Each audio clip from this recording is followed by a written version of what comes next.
It's episode 210 of the Author Stories Podcast. I'm your host, Hank Garner. Thanks for tuning in each week to Author Stories. I really appreciate it. You can find all of the archives of the show over at hankgarner.com. I'd like to thank some sponsors this week. Dominion Rising, it's finally here. It finally released today.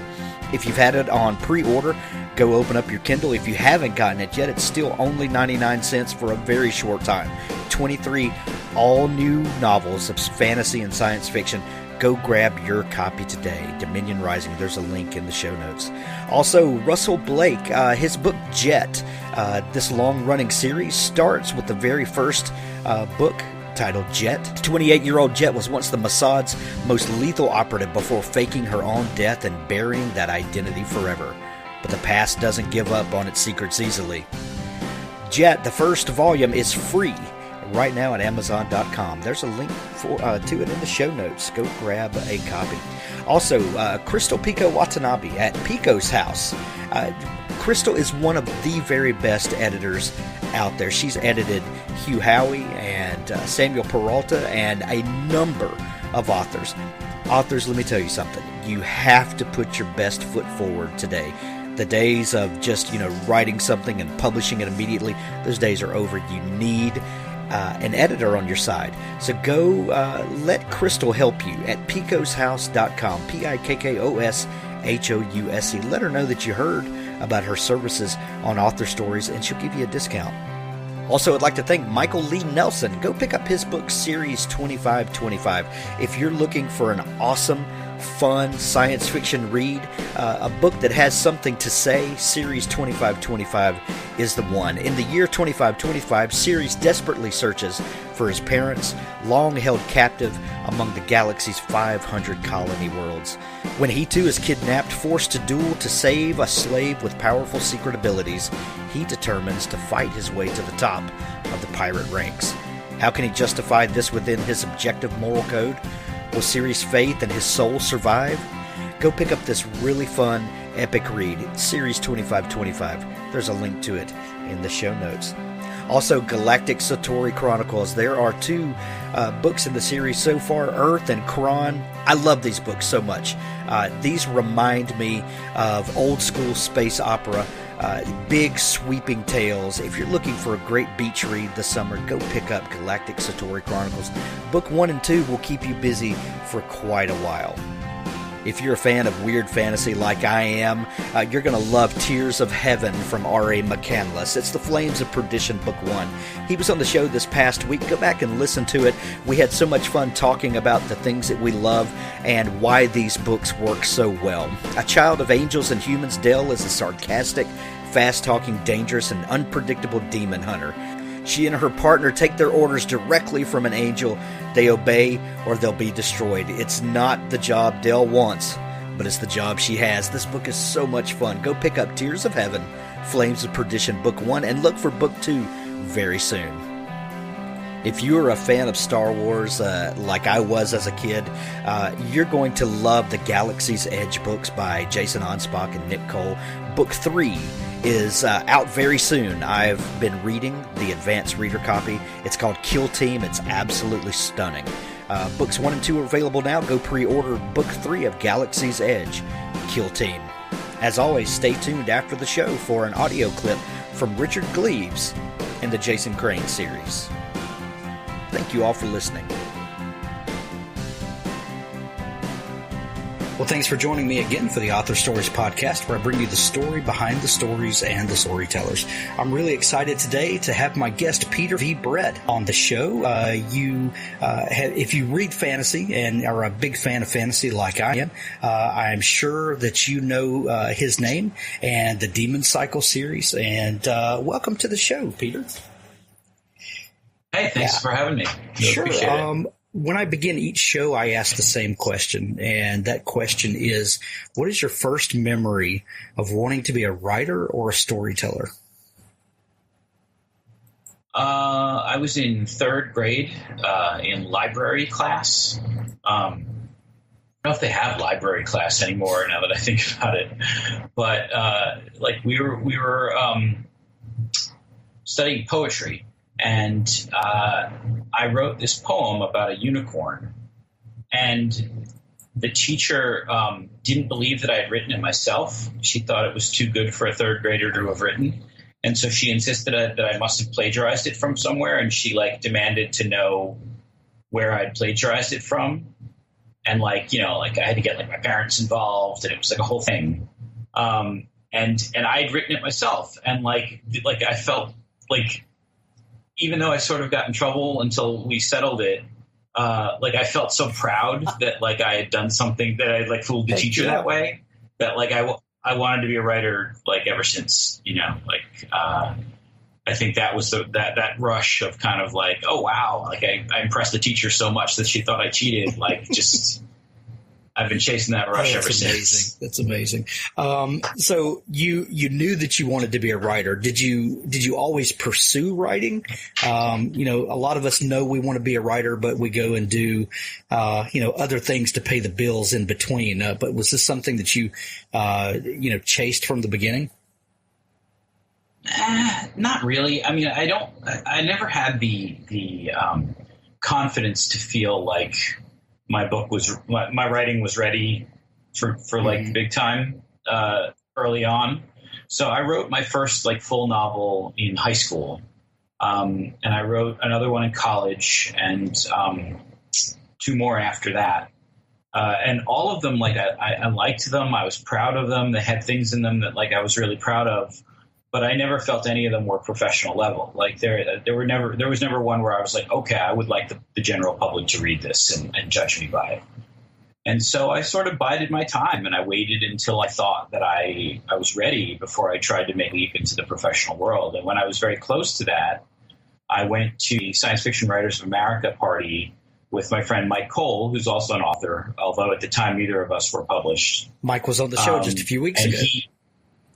Yeah. Oh, well, yeah, there you go.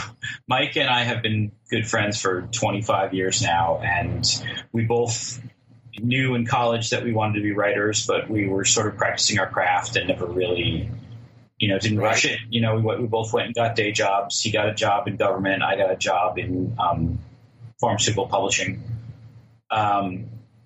So we both had our bills paid, and at night we would send each other our stories and critique them and send each other long edit letters and things.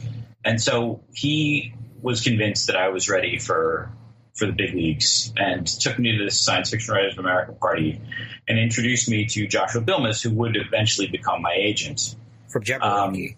And yeah. And he literally shoved me in front of Joshua. I love it. And I because Joshua is Charlene Harris's editor. He's Brandon Sanderson's agent. Agent, not editor. He's big time. And so he's big time. And so I was super nervous, and I told him exactly what I was telling you. I was look, I've written a bunch of books, and there's a lot of stuff in them that I'm proud of, but I don't feel like I'm ready to try and sell one. I don't know if they're good enough. I don't feel like they're good enough. And he looked at me and he said, "You don't reject your books. I reject your books. You send them to me and I'll tell you if they're good enough." Wow. And I was like, "Well, I don't know." And he's like, "What, do you just want them to sit on the shelf and gather dust? Let get a professional opinion." So I sent him a book, and he rejected it, said it wasn't good enough. And you're like, "I told you." Yeah, I know. And so, but he said that it was good enough that if I had anything else, he'd like to see that too. So I sent him an even older book, and he rejected that too, said it wasn't good enough. But then he offered to take me out for coffee, and he took me out and sat me down, and he said, "Look, you're a really great writer, but it's clear that all of your writing is self-taught. You're making a bunch of sort of beginner mistakes. Here's a book on writing." It was called Writing to Sell, written by Scott Meredith. And he said, "Read this book and then go back and fix the first book that you sent to me," which was the first draft version of The Painted Man, which eventually became The Warded Man, which was the first Demon Cycle book. So I took a year and just read the book that he gave me and looked at what I had written, and I ended up cutting about 60% out of that book and restructuring the whole thing and rewriting it in many ways from the ground up, keeping only a certain few key parts. And I turned it back into him, and I said, at this point, I don't know, I was 35 years old, and I had a good steady job with insurance and a paycheck. And so I said to myself, if this works, great. I would love to be an author. And if it doesn't work, then maybe I've devoted enough time to this hobby and I need to, spend time on some other important activity. So I sent the book in, and 2 days later, Joshua called me. I remember very distinctly. I was sitting in my cubicle at work, and he called me up, and he said that it was the best book that he'd read that year, and he couldn't wait to take it to market, and he was eager to represent it. And it was amazing. It was an amazing day. And then he stopped and he's like, look, I want to give you a bunch of caveats. Just because I want to sell it doesn't mean that someone's going to want to buy it. And I wouldn't get too excited or whatever. But maybe not even a month later, we had bids from multiple publishers looking to publish it. And a couple of months after that, he had sold it in UK and France and Germany. And within about 9 months of that first phone call, I was ready to quit my day job and write full time. A few things that you said that really jumped out at me, and I'd like to ask you about those. One, as a young writer, and I hate the word or the term aspiring.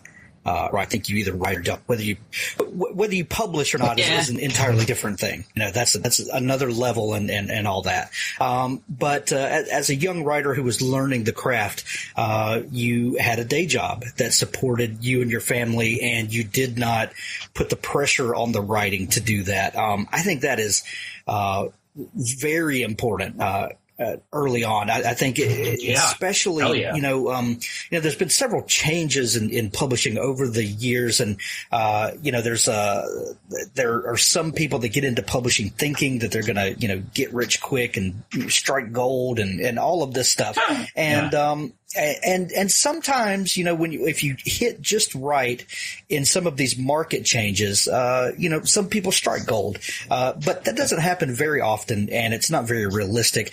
And you normally don't get great books that people remember out of those kind of things. So I love that you kept working on it, and you did this for the love of it, and didn't require it to be more than it needed to be. Yeah. Yeah. I mean, look, any career in the arts is fraught with risk because art is subjective. Yeah. You can have really good art that still doesn't sell if you don't have other elements. And you can have really bad art that sells, if you have sales skills or some other, thing. But there's no way to know, and there's no way to depend on it. And so I feel like it's important to chase your dreams, but you also have to take care of business. And taking care of business means supporting yourself, supporting your family, being a contributed member of society, paying your taxes. And so I would never have quit my day job to be a writer until I didn't do it, until I had sat down with my contracts and done the math and figured out that I was going to be able to earn enough money, 5 years out, in order to be able to pay my bills, because otherwise it would have been a reckless thing to do. So it is absolutely important. I think there's a lot of people who try and turn writing into a career or turn some other kind of art into a career right out of the gate. And I think that without building a stable foundation for yourself, that's not sustainable. So if you want to take the time to practice your craft and sell when you're ready rather than selling because you need to eat, then make a backup life plan. The other thing that you said that really jumped out at me was you talking about your relationship with Mike, and that you guys were on similar paths, and that you go way back, and would send samples to each other and edit letters and that sort of thing. Some people really believe in writers groups. And I'm not exactly sold on writing groups. But what I do love is having a relationship with someone that understands you and understands the way you write and what it is that you want to say, and who can, objectively look at things for you and, kind of get it out, with another set of eyes, and that can critique you. Are you, do you have a larger group that you bounce things off of, or is, do you kind of stick with one or two trusted people? Well, look, I don't want to badmouth writers groups, because there are certainly plenty of people that Absolutely. format really works for. Absolutely. The people that benefit greatly from the social aspect of it, benefit greatly from getting different points of view immediately, like in real time on a shorter piece. And having that direct feedback, and also providing that feedback to others. Like, a lot of people really thrive on that. And so I in no way want to badmouth it, but at the same time, it is absolutely not. I'm a very private person with my writing, and I don't like to share it with a large group of people. Like, when you have one or two or, a handful of people who are invested enough to really know your art and talk about it in detail, like, there's nothing better in the world than that. But I still like to, I finished a book, this latest book, for instance. I finished the first draft, and it went to Mike, it went to my agent, and it went to my two editors, my US and my UK editor, my two English-speaking editors. Those are the only people that got the first draft. And all four of them gave me their comments back, and I didn't really, I asked a couple of questions, like if I needed to clarify something, but then mostly I took all of that back into my little cave and locked the door. And I went through everybody's comments and everybody's concerns and fixed the ones that I felt needed fixing, and left alone the ones that I thought didn't need fixing, and sometimes clarified other things to make some things work better. But I went through every single one of their comments and thought about it, and then made my own private decision about what to do about it. And I didn't want to have it, I don't want to have a discussion. This is my art. I'm interested in what you think doesn't work and why. But then once I know that, I'll decide, when and if and how it should be fixed. And that's how I've always worked. And so that's how I worked with this latest book too. And I everyone who read the second draft after the first one agreed that it was much, much, much better. I definitely need that editorial input. I just work in a way that's sort of very private and personal about it. I don't want to have a discussion in a crowded group about my flaws. Right. Well, let's talk about the books a little bit. The Painted Man, which became The Warded Man. What was the impetus for that book? And were these characters that were fresh to you, or were these ideas that had been kind of bothering you for a while? Kind of where did the story come from? I was taking a writing class at NYU School of Continuing Education, just sort of on a lark. I had my day job. I was making enough money to pay my rent. My nights were kind of free. I was single. Still wanted to be a writer. This was maybe 1999. And I just decided there's a science fiction writing class at NYU. You don't need to otherwise be enrolled in NYU to go it. It's just a nighttime class. I'm just going to take it. And so I took it, and wanting to revise this other book that I was working on. And the teacher immediately was you can't bring in anything you've already written. Anything that you write, you're writing for this class, and it will be critiqued, for this class. And one of our assignments was to write the first chapter of a fantasy novel. And so I, in true Peter Brett fashion, waited until the night flew, and then stayed up all night, and wrote this little short story about a boy named Arlen who lives on a farm, and he's never able to go more than half a day's walk away from the farm because he has to get back before nightfall, because that's when the demons come out. And it was this sort of short, poetic little, vignette that just ended with him sort of staring out the window, over the next hill, wondering what's there, as the demons sort of roam the yard and keep everybody trapped inside. And they have these magical protections on the house, so the house is safe, but no one can go outside. And so and that was the whole story. And that story is on my website right now. On the Excisions page, I posted it in case anyone ever read it. That I sort of sat on that for 4 or 5 years, sort of thinking about it in the back of my head, but I was working on a different book at the time. And then when I came back to that story, like I had really sort of given a lot of thought to like helping Arlen find out what was over that next hill. And so that was my main starting point. And then I wrote this whole novel, building the world as I went and making up the story as I went. And that was the novel that I showed to Joshua and he rejected because I was making it up as I went. And so ever since that time, I've made a point of like outlining very carefully everything that's going to happen so that I don't end up somewhere I didn't intend because I was just making it up as I went along. Wow, that was a very long answer to the question. I'm sorry. That was great. Were you a lover of fantasy as a kid? Oh, yeah. I've read hundreds of fantasy books. Like the first real book I ever read was The Hobbit. And then I went from Tolkien to Terry Brooks. And then I went from Terry Brooks to Forgotten Realms novels and Dragonlance. And then I pretty much plowed through all of those. And then I expanded, reading David Eddings and Robert Jordan and C.S. Friedman. And, I've literally overflowing bookshelves throughout my house of fantasy books that I've read. Terry Brooks blurbed that first book. That had to be surreal. Oh, my God. I totally fanboyed over him. I know. I interviewed him about a month ago, and I was just like, oh, my God, I can't believe I'm going to interview Terry Brooks. It's crazy. Yeah, I listened to that interview, and I was like, oh, my God, I can't believe he interviewed Terry Brooks. Yeah, that was exactly the way it happened, too. The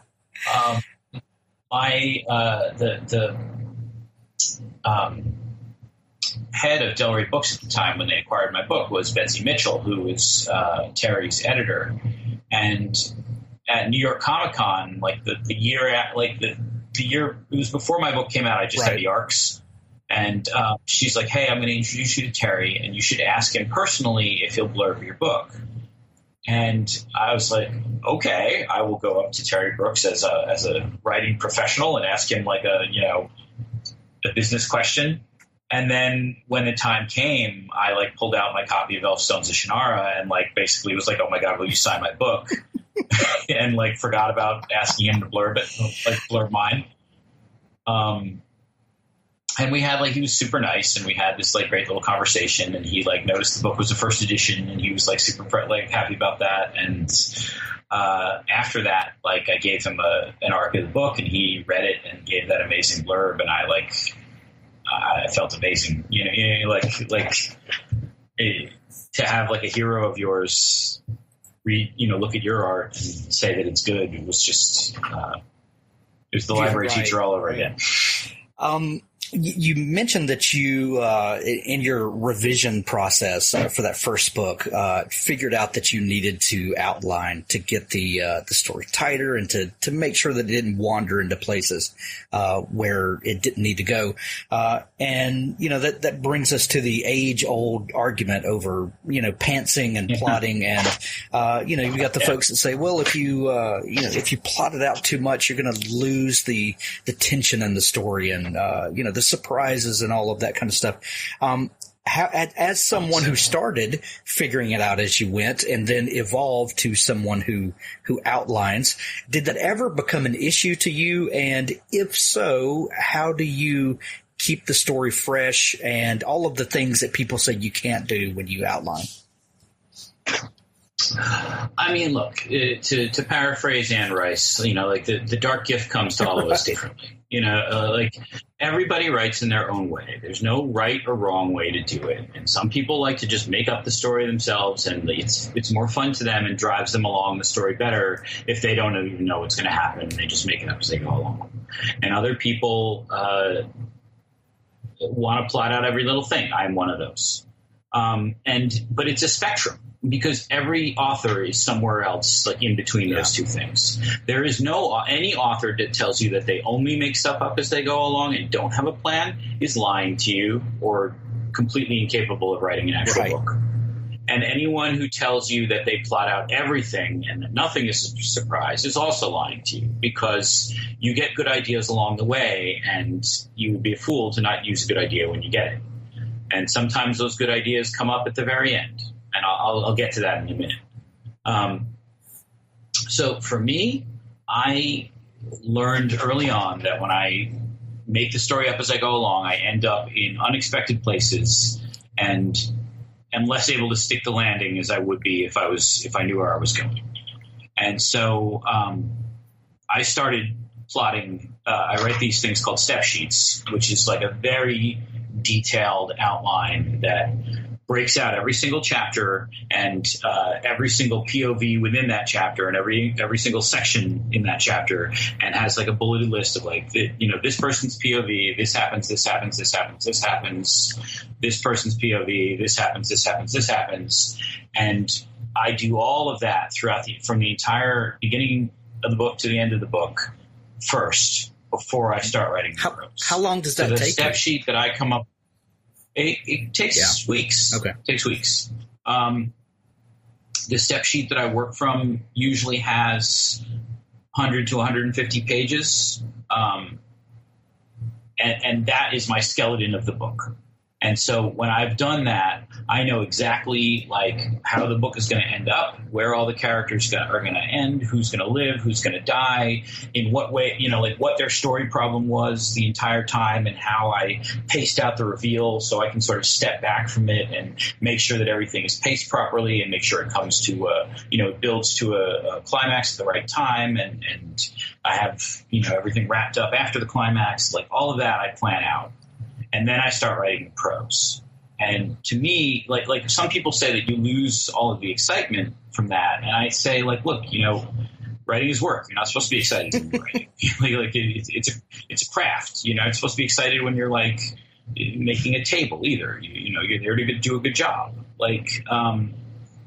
So I don't have like a thrill when I'm writing. It's work and it's craft. And I sit down and I say to myself, all right, now that I know exactly what's going to happen throughout this entire book, my job is to then focus on how the characters feel about what's happening and convey that as best I can to tell the story.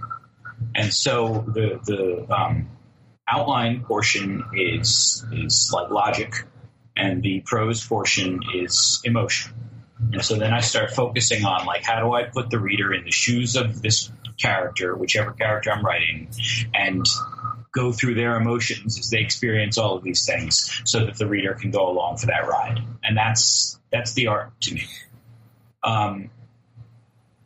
But that said, even though I planned out this entire 5-book series that's ended up being, close to 1.5 million words, I got to the end and had these amazing ideas, like based on things that I'd written before, of like how to do things at the very end of the book that like never even occurred to me until the last minute. And I included them anyway because they were great ideas. And so like even along the way, after you've done all of that planning, you can still discover things.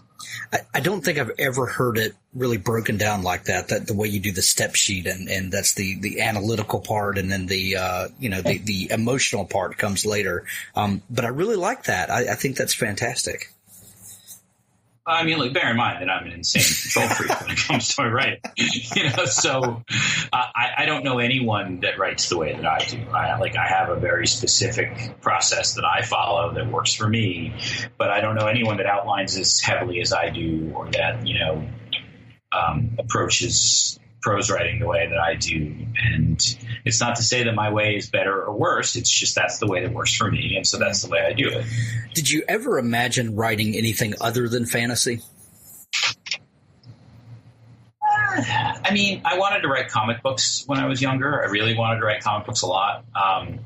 And sometimes I've thought about doing science fiction, but pretty much everything that I've ever wanted to write has had some element of like super to it, whether it's super science or supernatural or, superpowers, like that was always where my interest was, and that was always what I wanted to do. But I think that the skills that you need to tell a good story transcend genre. So I don't know that the person who tells like a murder mystery or a thriller or whatever is any different from somebody who writes genre fiction. It's the same storytelling tools. I just, like little magic. Right. What goes into your magic system when you set out to when you're doing the world building up front? Is there a lot of conscious effort that goes into kind of how the larger than life stuff is going to work in this world, and how do you go about setting those boundaries? I think about it a lot. I think it's extremely important. But I know other authors that don't. I know there's plenty of others whose magic system is like vague and unknowable, and it does what it does, and you just gotta go along for the ride. But for me, I think of magic as like science that we don't understand yet. And so I approach it in a very methodical way, and I really think through, like I one of the earliest things that I did in this series was decide that I wanted the first book to have very little magic in it. And so the only magic there was these demons that rise up out of the ground and hunt people. But the humans didn't have any magic other than like the protective symbols that could repel the demons. But those were very limited, and the humans didn't really understand how they worked. But I understood how they worked. And so that way that I could very slowly build the rules of my magic system in the reader's mind by having like the human characters sort of discover how magic works as the series progresses. So in the first book, there's almost no magic. And then by the fifth book that I've just finished, like people are like waving wands around and throwing lightning bolts and doing all of these like sort of, there's a character who can fly, but I've built up to that very slowly over the course of, 1.5 million words over 5 books. And now when you get to that point, it makes total sense because I took you on this trip and the reader knows for the most part what magic is capable of and what it is not capable of. And they've seen proven time and time again that I don't use it as a deus ex machina to solve a problem, rather than having the character solve the problem by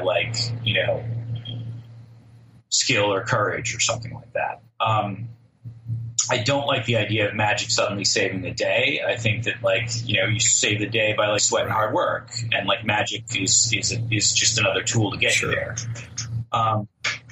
So I have a very carefully crafted magic system, and even in my previous books, I gave a lot of thought to how magic worked, so that a reader could very reasonably argue oh, magic can't do that. You cheated there. I want them to be able to do that because I've established those rules. And if I break the rule, it's because there's a reason to break the rule that I've already figured out.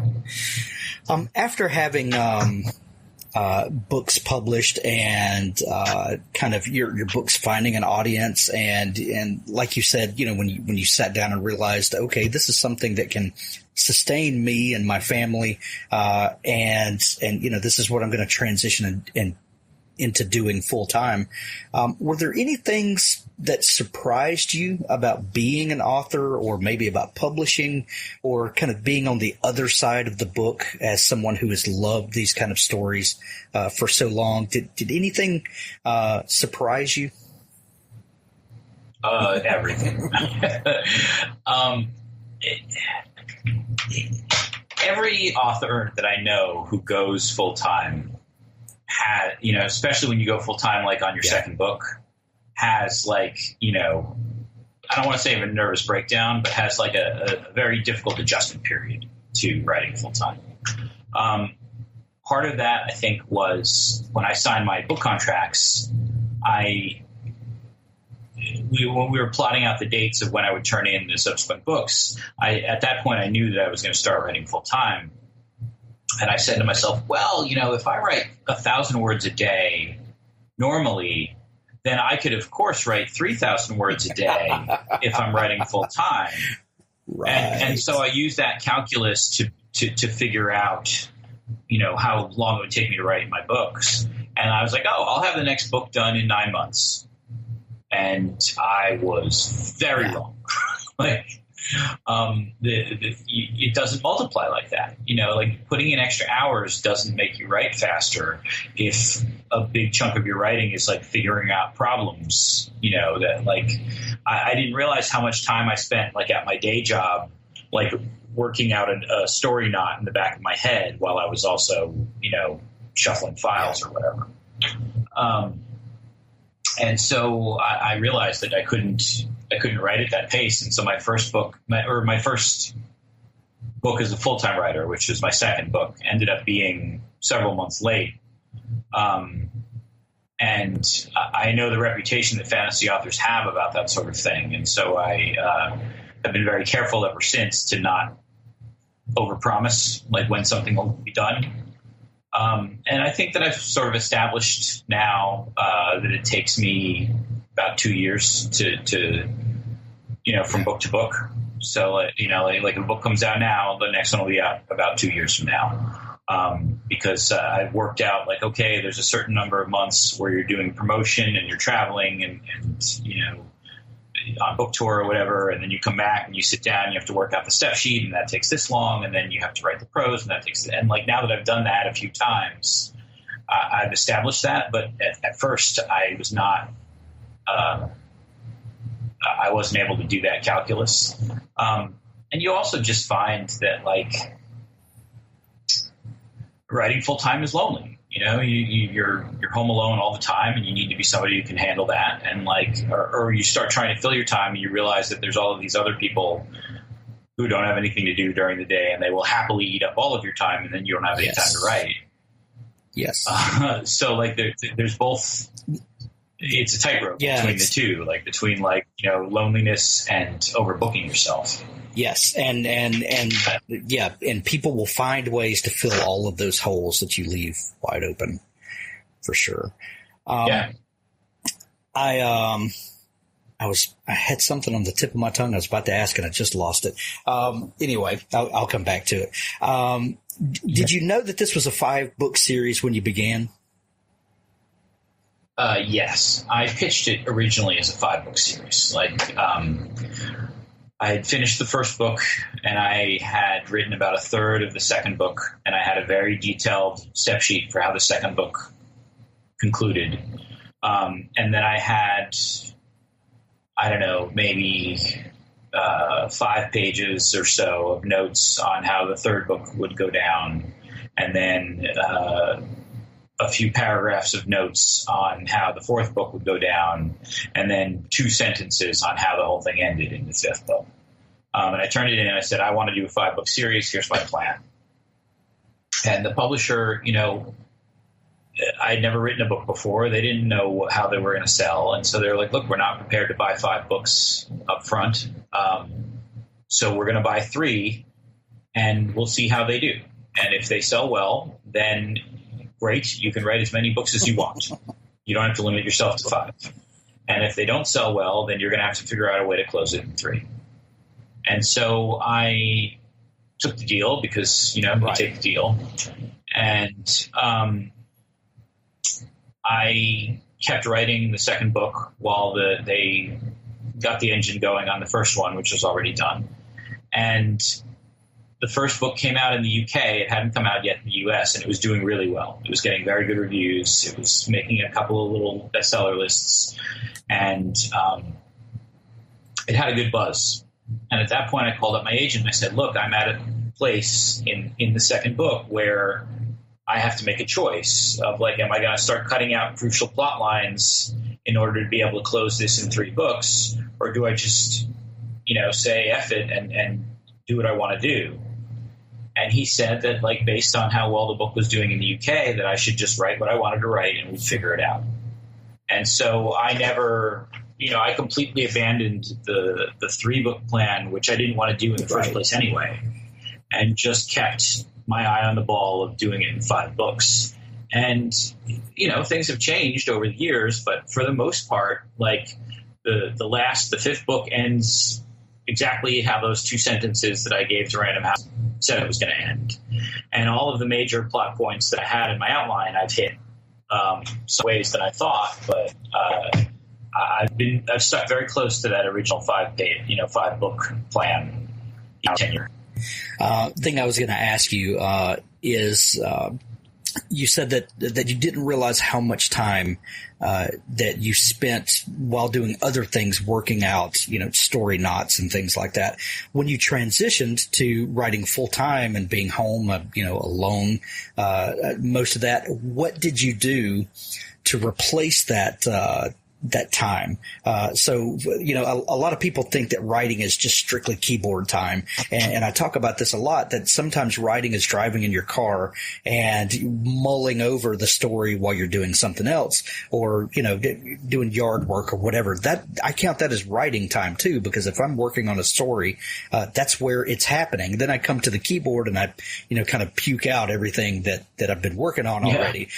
So how did you kind of replace that with, when you were doing other things that you didn't want to be doing at your day job, but you're working on a story when you're sitting home alone? How did you kind of take over that time to do that? Well, and this is what I talk about, the nervous breakdown of the second book, where like, you have this period of time where like you feel like, I was just, you sit down at your computer to write, and then suddenly you discover yourself in the kitchen, like doing the dishes, and you're like, how did I get here? And you go back to your desk, and you sit down, and you put your book in front of you, and then suddenly, like, you find yourself like in the other room, like reading the news, or you find yourself like in the kitchen, like eating, even though you're not hungry, and it's resistance. It's like your mind telling you like, hey, like I'm not ready to jump into this because I've still got some processing to do. And over time, you learn to deal with that. You learn to force yourself to work when you need to work, and you learn to schedule time to do other things, to give yourself that time to mull things over. So like I started going to the gym, and I started going for walks in the park where I listened to an audiobook and just sort of like put my head in a creative space, but not really be thinking too hard about whatever. But I would also be prepared to just, if a good idea came to me, I would just drop everything and sit down and like open up like the mobile version of Microsoft Word on my phone and like tap out a bunch of ideas to get back to when I get back to my office. And now like I've gotten used to it enough that I sort of can schedule enough things during the day where I like have some time alone with my thoughts to make up for that time that I would have spent at my day job doing those same things. Yeah. So now that you've finished book 5 in the Demon Cycle, what's next? And the book comes out this fall, is that right? Yeah, and it's available for pre-order now, and I encourage everyone, if you've been following the series, go pre-order book 5. But if you're not familiar with the series, go pick up book 1. You've got time to burn through them while you're waiting for book 5 to release. But what comes next?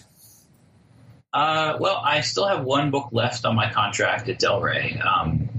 They, I said I wanted a 5-book deal, and so they offered me a 3-book deal. And then when things were going well, I said, well, I've still got 2 more books in the series. And they're like, okay, we'll buy 3 books. And I was like, well, I said 2. And my agent was like, look, take the 3-book deal. Right.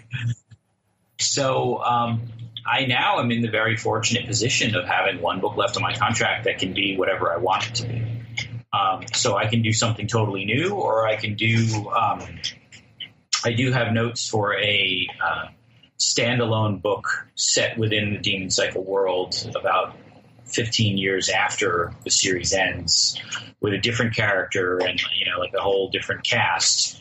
That would be a book that's just a single standalone, which would be a good jumping on point for new readers as well as something for people who are familiar with the series. So I might do that for that sixth book, but I also am leaving the door open to do something totally new, because then once that's done, I'm going to start a new series that's going to be completely different from what I'm doing now. But I'm not prepared to discuss that in any detail yet. Right. Gotcha. Peter, this has been a lot of fun chatting with you. I'm a big fan of the books. Yeah. Your website is petervbrett.com. Before I let you go, I like to get folks to give some advice or inspiration for folks that are maybe at the beginning of the journey that you're on. If you could look back and talk to yourself 15 years ago, what would be a piece of advice that you would give to yourself? I mean, I don't know. I think that it was the advice that we were talking about right in the beginning is follow your dreams, but take care of your business, which is make sure that you have a solid life plan that doesn't involve your art, and then throw yourself into your art with passion, knowing that you have a firm footing. It's not to say that you should take focus away from your art, but just make sure that you're also taking care of yourself in the right ways. That was what I did. And so it would be weird to go back and give myself that advice. But I think that that's the most important thing that you can say to someone who's interested in writing professionally is to make sure that your house is in order otherwise. But the rest of that, I kind of feel like every writer is different. And so you have to figure stuff out. You have to figure out what works for you. And the solutions that I found that have been helpful to me over the years, as I've said, as we've talked about today, have been very different from what other people do. And so I think that everybody works in their own way and needs to figure that out. And if you have the drive to do it, if you're passionate about it and that's what you really want to do, then you'll take the time and you'll solve those problems. And if you don't, then it's okay to watch TV. Absolutely. There's no shame in it. There's no shame in it. Do what you got to do. Peter, thanks so much for taking time to come on the show. Thanks for having me. I really appreciate it. Had a good time. Thanks for listening to the Author Stories podcast.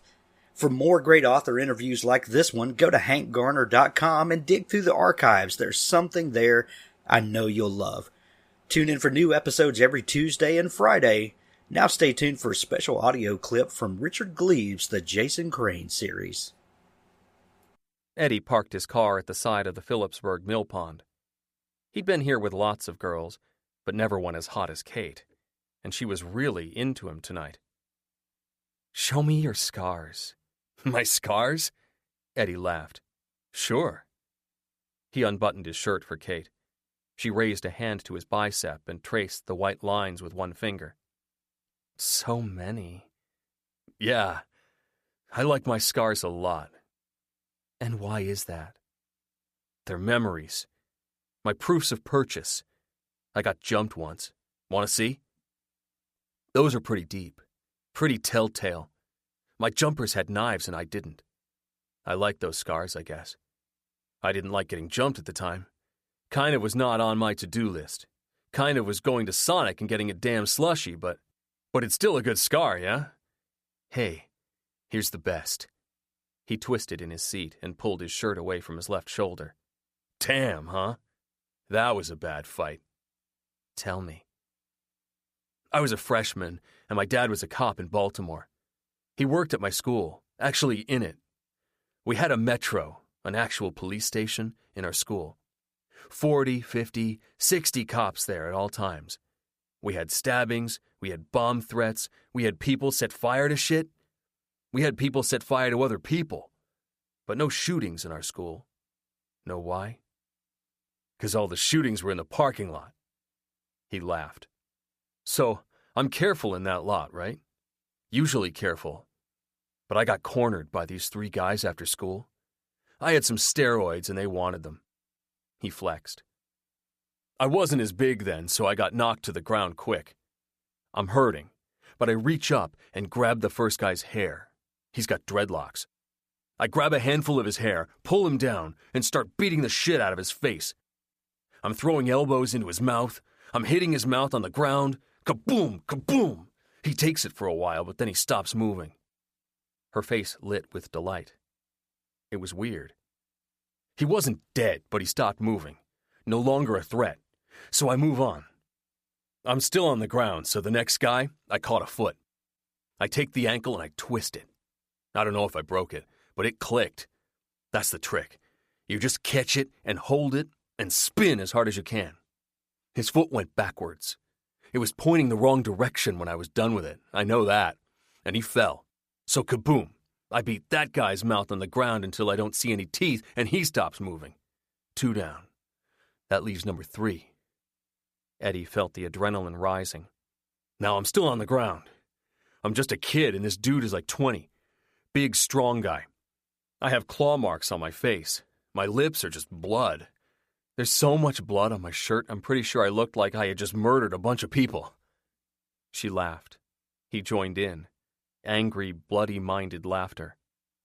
And I've got blood all over my hand because those first 2 kissed my fist quite a bit. Kissed it like a slut, pretty much. And I just stand up. I stand up and this last guy, he looks at me. Eddie's chest heaved, panting. He spoke through clenched teeth now. He just looks at me like I'm Satan, pretty much. And he's like, man. And he waves his hands around and leaves. He doesn't walk, though. He runs, said Kate. Eddie nodded. He runs. And I turn around and guess who's there? Saw the whole thing. Your father. My father. And he comes and takes my elbow, and I know he's got to take me into the station. But when he cuffs me, he leans